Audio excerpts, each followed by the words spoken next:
I'm curious, what are the mistakes people make? What are the mistakes that you counsel people on? Help us with that perspective, if you would, please. Well, I think one of the things that people need to recognize, and why working with a very competent financial advisor is so important, is we've helped thousands of people retire successfully, and most people only go through it once. And when was the last time you did something for the first time and did it right? That's really difficult. So what we try to do is really just find out what people's dreams, desires, objectives are, and try to put some kind of a financial price tag on it, if possible, and a time frame.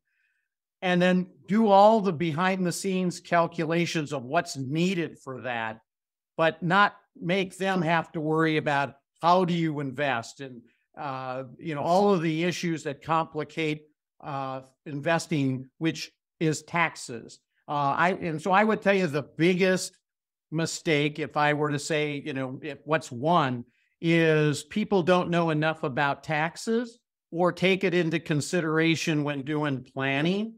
And it's amazing if you're, don't just always look in the rearview mirror, but project into the future, what you can do to simplify and reduce long-term taxes.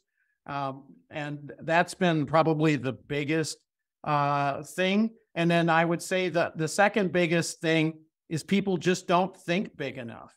And I would have never said this years and years ago, but the biggest problem we run into is clients don't spend enough, or they don't think the opportunities of what they can accomplish are big enough. And so we spend the vast majority of our time trying to encourage them to do more and to think bigger. And, if anything were possible, what would what would that experience be that you'd like to participate in with you or your family or whatever? Because more than likely it's possible.